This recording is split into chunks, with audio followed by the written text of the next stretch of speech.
سربراہان کی موجودگی میں جو پہلا اجلاس ہوا، ایک تو اس کی ساری پروسیڈنگز پہ ذرا ہمیں بتائیں کہ کیا وہ اس میں عملی شکل کو نظر آئی ہے، اور دوسرا یہ بتائیں کہ اس میں جو میجر سٹیک ہولڈر ہے، یعنی ہمارے فلسطینی مظلوم فلسطینی بھائی جو ہیں، نہ ان کا کوئی لیڈر موجود تھا، نہ ان کی کوئی نمائندگی موجود تھی، تو یہ کیا ظاہر کرتا ہے کہ میجر سٹیک ہولڈر کی نمائندگی تو ہے نہیں وہاں پہ.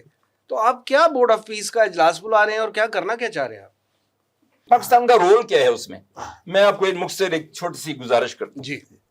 ہم جو مسکرا کے ملتے ہیں تیرے قاتلوں سے اکثر، میں عرض کرتا ہوں، ہم جو یہ پاکستان کہہ رہے فلسطینیوں سے، مظلوم فلسطینیوں سے، ہم جو مسکرا کے ملتے ہیں تیرے قاتلوں سے اکثر، میری چارہ جوئی کو سمجھو، تیری مشکل کشائی ہے مقصد. ہماری اس میں پارٹیسپیشن جو ہے اس کے، ہماری نیت کے اوپر کوئی شک نہیں ہے، نہ پرائم منسٹر کی، نہ کسی کی بھی، نہ گورنمنٹ کی نیت پر شک نہیں ہے. نیت ان کی یہی ہے کہ کسی طرح سے ہم ان فلسطینیوں کا کوئی بھلا کر سکیں، کوئی بھلا کر سکیں. مگر اللہ اور رسول کے اصول کے خلاف ہے. اللہ اور رسول نے کہا کہ کفر کے سامنے مت جھکو. ہم کفر کے سامنے جھک کر سلام کر کے ان کو نوبل کا انعام دے کر اپنی جیب سے بھی نکال کے ہم نوبل پرائز دینا چاہتے ہیں ان کو، تاکہ کسی طرح سے ہماری بھی کوئی بات وہ سن لیں. لیکن ایسا ہونے والا شاید نہ ہو، کیونکہ وہ اللہ رسول کے بتائے ہوئے اصول کے مخالف ہے. تو اس سے کوئی کسی یعنی کہ بھلائی کا یا ان کی کسی مشکل کشائی کا امید تو نہیں ہے. اب آ جائیے اس کے اوپر کہ جو یہ بورڈ کی جو پہلا اجلاس جو ہوا، جو لینگویج ہے اس بورڈ کی، پہلا اجلاس تو ہوئے انہی کے ہوئے جو اس میں شامل ہوئے ہیں، جن کو انگریزی سمجھ آتی ہے ٹرمپ کی ہم سے بھی بہتر، جن کی مادری زبان انگلش ہے، جو پریزیڈنٹ ٹرمپ کے حلیف ہیں، جماندرو حلیف ہیں، پیدائشی حلیف ہیں، ان میں سے ایک بھی شامل نہیں اس میں ہوا. نیٹو کا ایک کنٹری بھی شامل نہیں، کوئی ایک نیٹو کنٹری اس میں نہیں شامل ہو سکا. وہ کہتے ہیں اس کی ہمیں سمجھ نہیں آتی. بہرحال ہمیں سمجھ آ گئی اس کی، تو ہم اس میں شامل ہو گئے. تو ہم امید ہی کر سکتے ہیں کہ ہماری لیڈرشپ جو ہے وہ کچھ کہے گی. لیکن ابھی تک تو کسی نے نہیں جا کے کہا کہ وہاں صلح بھی ہو چکی. اکتوبر میں وہاں پیس کا معاہدہ سائن ہو چکا تھا. اس کے بعد ہزاروں فلسطینی قتل ہو چکے ہیں. ہمارے منہ سے یہ بات ہی نہیں وہاں جا کے نکلی کہ چلو صلح، یا تھوڑی بمباری تو بند کرو. اسرائیل صاحب تھوڑی سی، یا جناب آپ بڑے صاحب، آپ اسرائیل کو کہیں بمباری تو بند کریں، آگے بات تو چلنے دیں. تو اس لیے یہ اس کو سمجھنا میری تو سمجھ سے باہر ہے. میں سمجھتا ہوں کہ جن کو پہلے سمجھ جانا چاہیے تھا فوری اور ساتھ کھڑے ہونا چاہیے تھا، وہ ان کو نہیں سمجھ آئی. تو ہمیں اس کی سمجھ آ بھی جائے تو یہ اصول کے مخالف ہے ہماری اس میں شرکت. ٹھیک ہے. ضیاء الحق صاحب، آپ کیا سمجھتے ہیں کہ بورڈ آف پیس جو ہے اس سے مسئلہ فلسطین کا حل اور خطے میں امن کی کوئی راہ جو ہے وہ متعین ہو سکتی ہے؟ ہرگز نہیں. آپ اس کے آغاز سے دیکھیں، یہ بنا ہی کسی اور مقصد کے لیے. اسرائیل جب 7 اکتوبر 2023 کے بعد فلسطینیوں پر بمباری کر رہا تھا، وہاں پہ بچے، عورتیں، بوڑھے شہید ہو رہے تھے، تو اس کا الائی کون تھا؟ امریکہ سب سے بڑا. اچھا چلیں، بائیڈن کی حکومت تھی. جی. وہاں کیا حکومت میں جو شخص صدر ہوتا ہے، کیا وہ اس کا حکم چلتا ہے؟ ہرگز نہیں. شروع سے پرو اسرائیل ہے. وہی پرو اسرائیل، چاہے وہ بائیڈن کی شکل میں ڈیموکریٹ ہو، چاہے وہ ریپبلکن ہو اب ٹرمپ کی شکل میں. ورنہ ٹرمپ کے اوپر تو کیس چل رہے تھے، اس کو تو جیل میں ہونا چاہیے تھا. اگر ہمارے ملک میں ہوتا تو جیل میں ہوتا، لیکن اب جیل میں نہیں ہے. کیوں؟ اس لیے کہ اے پیک کے سامنے جا کے اس نے ہاتھ جوڑ دیے، میں تمہارا ہر کام کروں گا، آن ریکارڈ ہے ساری چیزیں یہ. اچھا، اب وہ جب سارے کام کرے گا اور اس کے نیچے بھی لوگ ایسے آگے، تو پھر ان کا جو امبیسڈر ہے اسرائیل میں تعینات، وہ ٹکر کارلسن کی پوڈ کاسٹ میں جا کے کہتا ہے کہ یہ تو ان کا حق ہے کہ وہ مڈل ایسٹ کے اوپر قبضہ کریں. تو کیا مڈل ایسٹ کے ممالک کو معلوم نہیں کہ اس کا پروگرام کیا ہے؟ سب کے علم میں ہے. کیا سعودی عرب نہیں جانتا؟ کیا قطر نہیں جانتا؟ کیا یو اے ای نہیں جانتا یہ بات کہ ان کا پروگرام کیا ہے؟ سب کے علم میں ہے. کیا نتن یاہو آن ریکارڈ نہیں ہے یہ کہتے ہوئے کہ میرا روحانی اور تاریخی مشن ہے کہ میں نے گریٹر اسرائیل قائم کرنا ہے؟ بالکل، یہ بڑی واضح سٹیٹمنٹ دی تھی اس نے. چلے آپ کو ہسٹری کا نہیں پتا، کیا آج اس وقت کی کیا سچویشن اور اس کے بیانات کا علم نہیں ہے؟ سب کو پتا ہے. نہ جیسا کہ بریگیڈیئر صاحب محترم نے فرمایا، نہ نیٹو کا کوئی ملک اس میں شریک ہوا، نہ چین ہوا، نہ روس ہوا، ایون نتن یاہو نہیں ہوا شریک. کیوں؟ وجہ کیا ہے؟ دیکھیے آپ، وہ تو اب بھی یہی کہتا ہے کہ جب تک یہاں پہ اس خطے میں یعنی جس سے وہ کہتا ہے کہ ہمارا ہولی لینڈ ہے اور ہمارے لیے، اور یقیناً قرآن پاک کے اندر بھی موجود ہے، ان کے لیے تھا ایک وقت میں، لیکن بہرحال ان کی جو بغاوتیں ہیں اس کا بھی بڑا ذکر ہے، تفصیل کا موقع نہیں اس وقت۔ الٹیمیٹلی ان کو مغضوب علیہم قرار دیا گیا۔ ہم ہر نماز کی ہر رکعت میں پڑھتے ہیں غیر المغضوب علیہم، اور یہ مفسرین کی اور حدیث کے اندر بھی یہ تذکرہ ہے۔ اس سے کیا مراد ہے؟ یہود۔ ہاں یہ علیحدہ بات ہے کہ ان کو، جیسا کہ قرآن فرماتا ہے کہ ان کو اگر اللہ کی طرف سے کوئی سبیل بن جائے یا لوگوں کی طرف سے کوئی مدد مل جائے تو ان کو شاید۔ ٹکر کارلسن نے تو یہ بھی سوال اٹھا دیا کہ جو نیتن یاہو اور باقی اس کا ٹولہ بیٹھا ہوا ہے وہ تو بنی اسرائیل میں سے ہے ہی نہیں، تم کیسے کہتے ہو یہ یہاں پہ ان کا حق بنتا ہے؟ وہ تو کوئی پولینڈ سے آیا ہوا، یہ اشکنازی جوز ہیں، سارے کنورٹڈ ہیں، ٹھیک، ان میں کوئی بھی ایسا نہیں ہے جو بنی اسرائیل میں سے ہو۔ اچھا چلیں اس بات کو بھی چھوڑ دیں۔ اب مسلم ممالک کا معاملہ کیا ہے؟ اصل حدیث کے اندر 1400 سال قبل کم و بیش نبی کریم صلی اللہ علیہ وآلہ وسلم نے اس کی نشاندہی فرما دی تھی اور بتا دیا تھا ہمیں کہ بچ کے رہنا۔ وہ کیا تھا کہ تم میں ایک بیماری پیدا ہو جائے گی مسلم قوم میں، اور اس کی وجہ سے وہ ذلت کا شکار ہو جائے گی، مسکنت کا شکار ہو جائے گی، وہی چیزیں جو پہلی امت مسلمہ کے ساتھ جی۔ بیماری جس کی تشخیص فرمائی تھی آپ نے، اس کا نام تھا وہن۔ اور وہن کو آپ نے صحابہ کرام نے جو رضی اللہ تعالیٰ عنہ اجمعین نے پوچھا کہ یہ وہن کیا ہے، تو آپ صلی اللہ علیہ وسلم نے ڈیفائن بھی فرما دیا، حب الدنیا و کراہیت الموت، کہ تم دنیا کی محبت ہو جائے گی، موت سے تمہیں نفرت ہو جائے گی۔ وہی معاملہ اصل میں اپنی حکمرانی کو بچانا کیوں ہے؟ دنیا کی محبت ہے، ہر ایک چاہتا ہے کہ میرا ملک بچ جائے، میرا ملک بچ جائے۔ ملک بھی نہیں، اپنا اقتدار عزیز ہے، اقتدار پہلے، اس کے بعد پھر ملک کی بات بھی آ جاتی ہے۔ جی، کیا مشرف نے نعرہ لگایا تھا سب سے پہلے پاکستان؟ یہ صرف پاکستان نے نہیں لگایا۔ ابھی چند دن پہلے ایران سے پوچھا گیا کہ ٹرمپ یہ کہہ رہا ہے کہ مجھے بڑی حیرت ہے ایران نے ہتھیار نہیں ڈالے، جی، تو اتنے فوجی دباؤ کے اچھا باوجود کیا جواب دیا انہوں نے؟ انہوں نے کہا اس لیے کہ ایرانی قوم ہتھیار نہیں ڈالنے والی۔ خدا کے بندو یہ تو کہو کہ کیونکہ ہم مسلمان ہیں، اللہ اور رسول کا حکم ہے کہ ہم نے ہتھیار نہیں ڈالنے۔ یہ قومیت کا، وطنیت کا جو بت ہے، یہ کیوں پال رہے ہو؟ سب نے پال لیا ہوا ہے۔ ایسے کہتے ہو تو بہت اچھا ہوتا ہے، ایسے کہتے تو کتنا اچھی بات صحیح نمائندگی ہوتی ہے اور بہت زیادہ ان کو مسلم کے سائلنٹ میجورٹی کی حمایت حاصل ہوتی سب کا ہے۔ یہی معاملہ ہے، ہم اکٹھے ہیں، ایک ہیں، متحد ہیں۔ 1.5 انچ کی مسجد سب نے بنائی ہوئی، اپنا اپنا فائدہ اٹھا رہے ہیں۔ کیا یو اے نے اس کے ساتھ تعلقات نارملائز نہیں کر دیے؟ سب سے بڑا ایجنٹ وہاں بیٹھا ہوا اس کا۔ کیا باقی بہت سارے صومالی لینڈ جیسے نئے نئے جو اٹھے ہیں، اور سوڈان کو بھی دیکھ لیں آپ، ان کی ایک جو سائڈ ہے بالکل، ان کو سپورٹ نہیں حاصل۔ تو جب تک مسلم قوم اکٹھی نہیں ہوگی اس وقت تک یہ کوئی دوسرا حل کرنے والا نہیں آپ کے معاملات۔ وہ کیوں حل کرے بھائی معاملات؟ وہ تو بزنس مین ہے، اور وہ تو بہرحال ایک شوبز کا بندہ ہے۔ وہ شوبز کا بندہ جو اس کے لیے بڑا آسان ہوتا ہے، وہ WW میں بھی رہا ہے، وہ کسی اپنا ریئلٹی شوز میں بھی آتا رہا ہے، وہ اس وقت صدر ہے وہاں کا۔ اس کا تو کام ہی یہ ہے، اس نے کہنا ہے جو اس کو بتایا جاتا ہے کہ یہ کہو، اس نے کرنا ہے جو اس کو بتایا جاتا ہے یہ کرو۔ ڈکٹیٹ انٹرنیشنل ڈیپ اسٹیٹ کر رہی ہے، اور انٹرنیشنل ڈیپ اسٹیٹ کے اوپر کنٹرول جو ہے وہ یہود کا ہے اس وقت، زائنزم خاص طور پہ۔ اور یہ بڑا عرصے سے، یہ تقریباً پچھلی صدی آپ دیکھ لیں، مسلم امہ کو توڑنا، تقسیم کرنا، اس وقت سے آٹومن امپائر اور پھر اب تک۔ ٹھیک، پاشا صاحب جیسے رضا الحق صاحب فرما رہے ہیں کہ یہ ڈیپ اسٹیٹ کا کام ہے، اور جو مقاصد اس کے بتائے جا رہے ہیں وہ اصل میں ہے نہیں ہے۔ اپنے بریگیڈیئر صاحب نے بھی یہ فرمایا کہ پاکستان نے اگرچہ اس میں شمولیت اختیار کی ہے، نیک نیتی اس کے ساتھ کی ہے، لیکن اصل جو اس کے کام ہیں وہ منظر عام پہ نہیں آ رہے، اور اس طرح کی شرکت اور اس طرح کی پارٹیسپیشن اس کو نہیں مل رہی جس طرح کی وہ ایکسپیکٹ کر رہا تھا۔ آپ کیا سمجھتے ہیں کہ پاکستان کو بورڈ آف پیس میں شامل ہونا چاہیے؟ اگر ہونا چاہیے، اگر آپ کا جواب ہاں میں ہے تو کیسے، اگر نہیں تو کیوں؟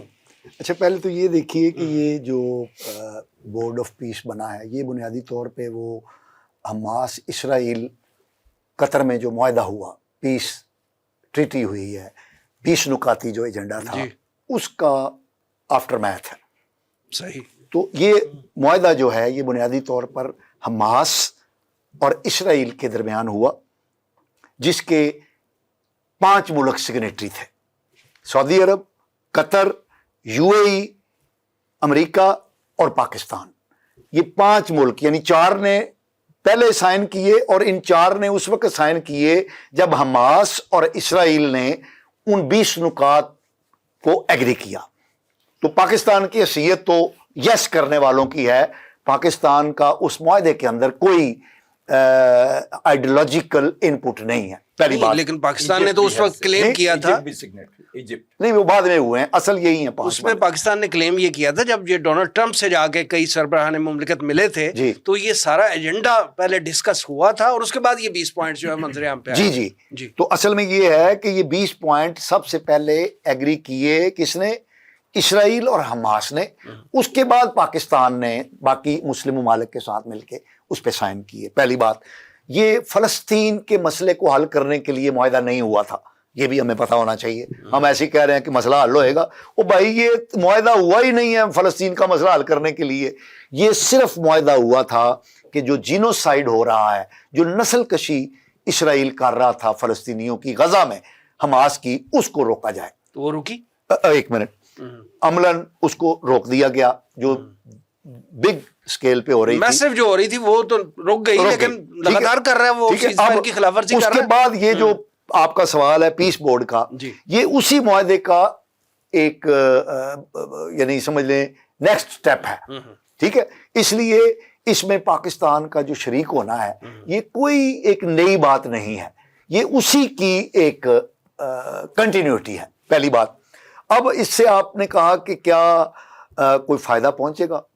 کوئی فائدہ پہنچنے والا نہیں ہے, کیونکہ نہ تو یہ مسئلہ فلسطین کو حل کرنے کے لیے یہ امن معاہدہ ہوا اور نہ پیس بورڈ جو ہے یہ فلسطینیوں کے مسئلے کو حل کرنے کے لیے ہے. وہاں پہ اگر مکمل جنگ بندی بھی ہو جائے تو یہ بھی سم ایکسٹینٹ جو ہے وہ وہاں پہ جو ہے مسئلہ فلسطین اس وقت جو بنا ہوا ہے وہ ہاں یہ آپ کی بات درست ہے. اچھا مجھے آپ یہ بتائیے, کچھ لوگ کہتے ہیں جی کہ پاکستان کو اس میں شریک نہیں ہونا چاہیے تھا. پاکستان, میں تو آپ کا تجزیہ لینا چاہ رہا ہوں کہ شریک ہونا چاہیے, دونوں مجھے بتائیں نا. پاکستان کو شریک ہونا چاہیے تاکہ پاکستان وہاں پر جیسی بھی آواز ہے کمزور ہی ہوگی آواز, پاکستان کوئی مضبوط آواز فلسطینیوں کے لیے وہاں پر نہیں اٹھا سکتا, کیونکہ فلسطینی بذات خود افتراق اور انتشار کا شکار ہے. یہ بنیادی طور پہ حماس کو ختم کرنے کا جنگ ہوئی تھی. فلسطینی جو ہیں محمود عباس والے اور جو یاسر عرفات والے ہیں وہ حماس کو مانتے ہی نہیں ہیں, حماس والے ان کو نہیں مانتے. تو فلسطینیوں کے اندر اس وقت فور فرنٹ پہ تو حماس ہے نا. حماس ہے, ہاں جی, تو اسی سے بات کریں نا. تو حماس کے پاکستان جو ہے یہ وہاں پر آواز اٹھانے کی پوزیشن میں نہیں ہے کہ حماس کی بہتری کے لیے کوئی آواز اٹھائے. لیکن پاکستان نے یہ موقف بڑا کلیئرلی دیا ہے کہ پاکستان کوئی اس کام کے لیے فوج نہیں بھیجے گا وہاں پر جہاں پرپز یہ ہو کہ حماس کو ڈی ملٹرائز کیا جائے. اس کے لیے تو پاکستان کی پالیسی جو ہے وہ بڑی کلیئر ہے. اس میں اس اجلاس میں بات آئی ہے یہ والی؟ نہیں, ابھی نہیں آئی. فوج بھیجنے کی تو ابھی بات نہیں آئی نا. ابھی تو صرف اس کی ریہیبلیٹیشن کی بات آئی ہے اور وہ ٹھیکے دیے گئے ہیں اور جو فنڈز لیے گئے ہیں. جی فنڈز, اس میں ایک تھوڑی نیوانس ہے تھوڑی سی کہ 5 ممالک نے تو اگری کیا ہے کہ ہم فوج بھیجیں گے, پاکستان نے نہیں. پاکستان نے تو موقف یہ اختیار کیا. ہماری وزارت خارجہ کی باقاعدہ اس کے بعد پریس کانفرنس بھی آئی تھی کہ ہم فوج بھیجنے کے حق میں نہیں. ٹھیک ہے, پاکستان نے یہ کلیئر کیا ہے. لیکن اگر خدا نہ خواستہ فوج جاتی ہے تو یہ ساری باتیں نہیں. اس وقت تو یہ موقف آیا تھا کہ ہم امن قائم کرنے کے لیے تو وہاں جائیں گے, حماس کو ڈسارم کرنے کے لیے نہیں جائیں گے. امن قائم کرنے کے لیے 2 وہاں فریق ہیں. ایک جیسے اسرائیل کی ناجائز ریاست ہے جیسی بھی ہے موجود ہے, ٹھیک ہے. دوسری طرف حماس ہے اور یہ معاملہ غزہ تک محدود ہے, یہ بھی ذہن میں رہے. جی اسی کے لیے فلسطین کا ایشو نہیں ہے نا, اس میں یہ غزہ تک محدود ہے. اور پرپز اس کا صرف یہ تھا کہ میس لیول پر جو ان کی کلنگ ہو رہی ہے اس کو رکوایا جائے. تو اس میں کسی نہ کسی دیکھیے دوسری بات یہ ہے کہ نسل کشی کے اور اپنے پلان کو آگے بڑھانے کے کئی طریقے ہوتے ہیں. مثال کے طور پہ وہ ایڈ بھی روکتا ہے, وہ وہاں پہ اگر ایڈ کے لیے کچھ تھوڑا بہت آ بھی جائے تو پھر بھی سنائپرز کرتا ہے. اس ایریا کو بھی کنٹرول کرنا چاہتا ہے, وہ وہاں آباد کاری بھی کرنا چاہتا ہے, وہاں انویسٹمنٹس بھی آئیں گی تو اوروں کی آئیں گی. غزہ کی آبادی کو وہاں سے نکالنے کی بھی پالیسی کے بارے میں باتیں آ چکی ہیں. تو بہت ساری باتیں ایسی آئی ہیں جس سے یہ معلوم ہوتا ہے کہ کم از کم اسرائیل اور امریکہ یہ تو کبھی بھی نہیں چاہیں گے, اور یہ بڑی کامن سینس کی بات ہے, وہ کیوں چاہیں گے کہ وہاں پر غزہ کی آبادی جو ہے وہ سکون سے رہ سکے. ان کا اس میں کیا فائدہ ہے؟ ان کا کوئی فائدہ نہیں ہے. ان کا اپنا منصوبہ جو ہے وہ ذہن میں رکھیں, گریٹر اسرائیل کا منصوبہ, اور پھر اس کو آگے بڑھا کر وہ جہاں تک لے کے جانا چاہتے ہیں اس کے لیے وہ بڑے کلیئر ہیں. وہ ریفرنسز بھی ان کے پاس بڑے ہیں. ہمارے ڈرتے ہیں وہ قرآن کا ریفرنس جواب میں دینے کو تیار نہیں ہے, وہ بائبل سے ریفرنس دے رہا ہے. 48 سے لے کر آج تک, آج کے دن تک انہوں نے گریٹر اسرائیل کا جو نقشہ بنایا ہوا ہے, جس کا انہوں نے پچھلے دنوں عقابی نے اظہار بھی کر دیا, نتن یاہو وہ نقشہ پورا دنیا کے سامنے پیش بھی کر چکا ہے. وہ ایک ایک انچ اس کی طرف بڑھتے چلے گئے ہیں, اور دن بدن بڑھ رہے ہیں, دن بدن بڑھ رہے ہیں. 48 سے لے کر ٹل ٹوڈے وہ اس نقشے میں رنگ بھرنے کے لیے لگے ہوئے ہیں, اور کوئی 80-85% جو ہے وہ اس میں کامیاب ہو چکے ہیں. تھرڈ ٹیمپل, تیسری مرتبہ ہیکل کی تعمیر انہوں نے پوری تیاری کر رکھی ہے. ربائز کو ٹریننگ دی جا چکی ہے, ان کے لباس خریدے جا چکے ہیں, وہاں پر جو برتن رکھے جانے ہیں وہ ہو گئے ہیں, جس جانور کی قربانی دینی ہے سرخ بچڑے کی وہ آ چکا ہے. ہر چیز کلیئر ہے. اگر ایلوژن ہے تو وہ صرف مسلمانوں کو ہے, یہودیوں کو کوئی ایلوژن نہیں ہے. وہی بات کہ اتفاق اور اتحاد نہیں ہے ان میں. اچھا, ان حالات میں جب ان کے گریٹر اسرائیل کے قیام کے لیے دن بدن وہ بڑھ رہے ہیں اور اپنے منصوبے کی طرف بالکل پہنچا ہی چاہتے ہیں, ان حالات میں ایران اور امریکہ کی جو چپکلش چل رہی ہے, روزانہ نئے سے نئے بیانات جو ہیں ان کے آ رہے ہیں, جنگ بندی کی جو باتیں تھی وہ ساری پیچھے رہ گئی ہیں. اب پھر نیا ایک محاذ شروع ہے. جو اس کے الائی تھے امریکہ کے, وہ اب اس کو اس طرح نہیں کر رہے ہیں, لاجسٹک سپورٹ نہیں دے رہے ہیں, عرب ممالک نے نہیں دی ہے, ایون انگلینڈ نے جو ہے انکار کر دیا ہے. تو اب وہ جو اپنا USS ابراہیم لنکن جو ہے وہ لے کے آ گیا ہے بحیرہ عرب میں ایران پر حملے کے لیے. تو ایک آخری سوال کرتے ہیں تینوں حضرات سے, اس کا مختصر جواب میں لینا چاہوں گا کہ اگر خدا نہ خواستہ یہ امریکہ اور ایران کی جنگ ہوتی ہے تو پاکستان کو اس میں کیا رول ادا کرنا چاہیے, اور خطے پہ اس کے کیا اثرات ہوں گے؟ پہلے برگیڈیئر صاحب سے میں جواب لوں گا, پھر آپ سے, اور پھر میں رضا الحق صاحب کی طرف جاؤں گا. جی برگیڈیئر صاحب. جی, ایران پر امریکہ جو ابھی چڑھ دوڑنے کی تیاری کر رہے ہیں, تو پاکستان کو قبل از وقت اس جنگ کے اثرات کا کوئی جائزہ ضرور لینا چاہیے. ٹھیک, دنیا میں کوئی اور ملک اتنا افیکٹ نہیں ہوگا ایران امریکہ وار سے جتنا پاکستان افیکٹ ہوگا. پاکستان ایران کا ہمسایہ ملک ہے. وہاں اگر تباہی ہوتی ہے, بربادی ہوتی ہے, یا جو کچھ بھی ہوتا ہے, اس کا اثر پاکستان پر نیچرل ہے, انٹرنیشنل لیول پہ بھی اس کے اثرات ہوں گے. جی.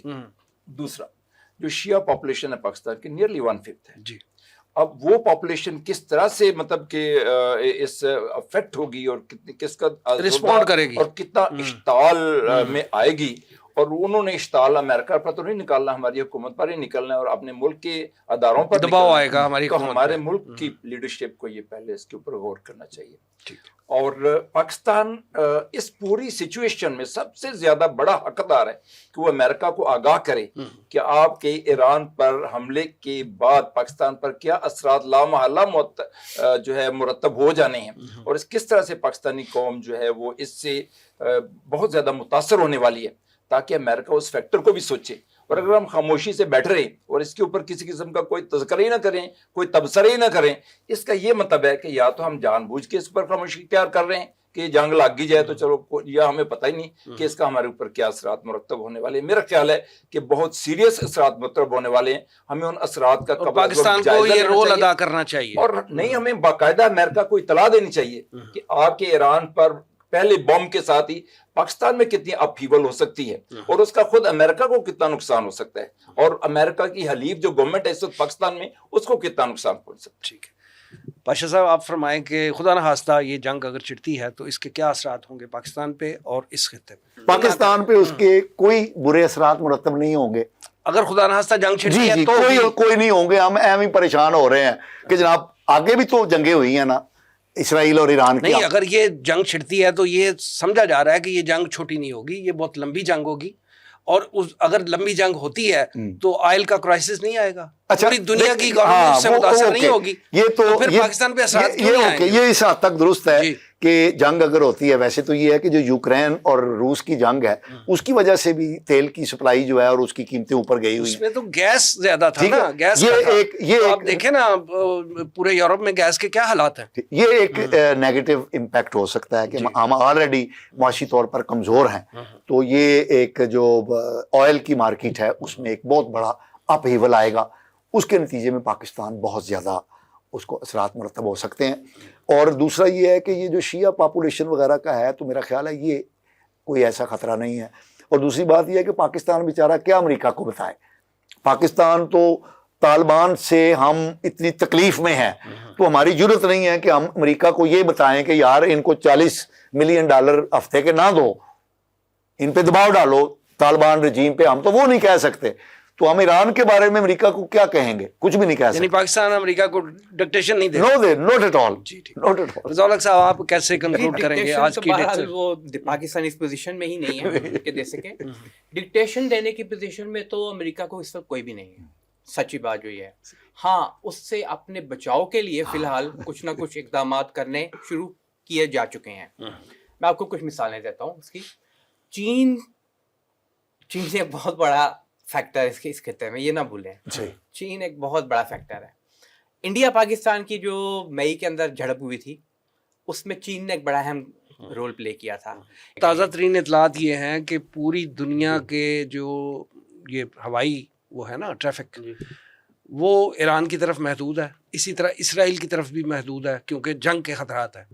لیکن چائنا سے ہر 2 گھنٹے بعد کارگو جہاز جو ہے ایران آ رہا ہے. کیوں جا رہا ہے؟ تو وہ یہی آپ کی بات کو سیکنڈ کر رہا ہوں کہ وہ اپنے چائنا جو ہے وہ اہم رول ادا کر رہا ہے. $75 بلین کا کانٹریکٹ بھی ہوا ہے ایران کے ساتھ، یہ بھی آپ نہ بھولیں. اچھا لیکن اس کے باوجود چین کو پتا ہے کہ میرے گراؤ کے لیے بھی ایک مسئلہ ہے اور میرے گراؤ سے میں نے خود کو کیسے بچانا ہے. اس کو انڈیا سے بھی خطرہ ہے، اس کو امریکہ سے تو خاص خطرہ ہے. اگر امریکہ یہاں مڈل ایسٹ میں آ کے بیٹھ جاتا ہے مستقلاً بڑے بیڑوں کے ساتھ، جس طرح آپ نے فرمایا نا ابراہیم لنکن، فورڈ بھی، وہ USS فورڈ جو ہے وہ بھی لے آیا ہوا ہے یہاں پہ، اور بھی اس کے پاس وارشپس ہیں جو بڑے خطرناک ہیں، میکسیمم جتنی کہ ہو سکتی تھی. اب وہ کیوں کر رہا ہے یہ؟ وہ ایک تو سر یہ جو ابراہیم لنکن ہے اس کا پورا حدود ضربہ بتانا تو مشکل ہے، لمبا چوڑا ہے، لیکن صرف اتنا بتا دوں کہ 90 سے زیادہ جہاز جو ہیں اس پہ لینڈ ہو سکتے ہیں اور پارک ہو سکتے ہیں، اتنی کیپیسٹی ہے. جی اسٹریٹ آف ہورمز جو ہے نا، جی بندر عباس کے ساتھ بالکل ایران میں، وہ اتنا نیرو ہے کہ اگر 2 ابراہیم لنکن وہاں پہ کھڑے ہو جائیں نا آ کے تو وہ بند ہو جائے گا، سپلائی بند ہو جائے گا. اچھا اس کے لیے وارفیئر جو ہے اس کے بھی مختلف ٹیکنیک سب سٹارٹ ہو گئی ہیں. پاکستان نے شو کیا ہے. اب فیوچر جو ہے وہ آپ کو زمین کے اوپر جنگ یا ایسی جنگیں نہیں دکھائی دیں گی. نیول جنگ اپنی جگہ اہمیت رکھتی ہے، وہ جاری رہے گی، لیکن آپ کی ڈرونز سوارمنگ کے ذریعے، الیکٹرانک وارفیئر، اور ایران نے حال ہی میں چائنا سے بہت ساری ٹیکنالوجی لی ہے، رشیا سے بھی لی ہے اس حوالے سے، الیکٹرانک وارفیئر.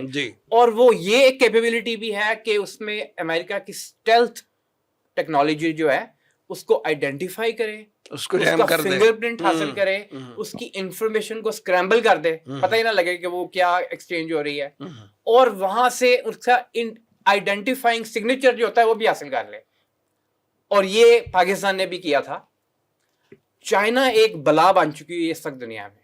ابھی میں آج ہی پڑھا تھا کہ جو دنیا میں بڑی گلوبل ٹیکنالوجی فرمز ہیں وہ پیچھے رہ گئی ہیں، چائنا آگے نکل گیا ان سے چھوٹے چھوٹے کاموں میں بھی. مثلا ایک جی پی یو نیا لے کے آنا ہے، وہ انویڈیا اور یہ جو چلیں یہ بات تو طے ہے کہ اگر خدا نخواستہ یہ جنگ ہوتی ہے تو چائنا جو ہے وہ بڑا میجر پارٹنر ہوگا ایران کا. چائنا ایک تھریٹ ہے باقاعدہ. جی مسلمان ممالک کے لیے یہ ہے کہ ان کو تو بہرحال ابھی اپنے آپ کو ڈیفینڈ کرنے کی ضرورت ہے اور سمجھنے کی ضرورت ہے کہ ہمارے لیے مسئلہ کیا ہے. اگر امریکہ یہاں پہ آتا ہے تو ایسے ہی ہے جیسے کہ ایک ٹھکانہ بنایا، اور نشانہ اصل میں اس کا کیا ہے، مستقبل کے حوالے سے وہ جانتا ہے کہ میرے لیے سب سے بڑا خطرہ پاکستان کا ایٹمی پروگرام ہے. اس کے حوالے سے تو نتنیاہو سے لے کے بن گوریون تک جہاں تک بھی جائیں گے تو بیانات آ چکے ہوئے ہیں کہ پاکستان خطرہ ہے، پاکستان خطرہ ہے، پاکستان خطرہ ہے. ابھی تو نیوکلیر ٹیکنالوجی بھی نہیں تھی، وہ آئیڈیالوجیکل پیرالل کی بات کرتا تھا اس وقت. اب تو اس نے نیوکلیر ٹیکنالوجی کے بارے میں بھی خواہش کا اظہار کیا تھا کہ کہیں رول بیک ہو جائے، ختم ہو جائے ان کی. اور ہم نے استعمال کر کے عملی دنیا طور کی پہ سب سے بڑی مشرق قوت کو شکست بھی دے دی. اور عملی طور پہ وہ کوشش بھی کر چکا ہے وہ پاکستان کی ٹیکنالوجی ختم کرنے کے لیے. تو ایک ہی طریقہ ہے کہ وہ یہ جو مغرب وغیرہ ہے ان کے اوپر ریلائی کرنا چھوڑ دیں. ایک تو ایسٹ کی طرف تھوڑا سا دیکھیں, ایسٹ کے اندر یہ فیوچر ایسٹ کا ہی نظر آتا ہے اگر یہ اکٹھے ہوں تو. اور دوسری بات اکٹھا ہونا ہے, اکٹھے اگر ہوں گے تو پھر ہی جواب دے سکیں گے کسی کا. یہ نہ کوئی سمجھے کہ یہ ایک مرغی ہے اس کی باری ہے اور باقی ہم سب بچ جائیں گے. نہیں, ان کے نزدیک ان سب کی ایک ایک کر کے باری آنی. جب وہ گریٹر اسرائیل کی بات کرتا ہے تو یا گریٹر اسرائیل بنے گا, اگر وہ بنتا ہے تو نہ سعودی عرب رہ سکتا ہے, نہ قطر رہ سکتا ہے, نہ یو اے ای رہ سکتا ہے, وہ سب اس کے ہاتھ میں آئے گا. تو اس چیز کی فکر کرنے کی ضرورت ہے ان کو بھی, اور آئندہ کے حوالے سے ہمیں بھی فکر کرنے کی ضرورت ہے کہ اگلا ان کا نشانہ ہم ہی ہے, وہ جانتے ہیں شروع سے ہی. جناب رضا الحق صاحب, جناب مصطفیٰ کمال پاشا صاحب, جناب بریگیڈیئر جاوید احمد صاحب, آپ سب حضرات کا پروگرام میں تشریف آوری کا بہت شکریہ. ناظرین, یہ تھا آج کا پروگرام. آج کے لیے اتنا ہی. ہمارے تمام سوشل میڈیا پیجز پر اس پروگرام کا فیڈ بیک ضرور دیجیے گا. آپ ہمیں ای میل بھی کر سکتے ہیں. ہمارا ایڈریس ہے media@tanzeem.org. اگلے پروگرام تک کے لیے وسیم احمد کو اجازت دیجیے. اللہ نے کے بعد.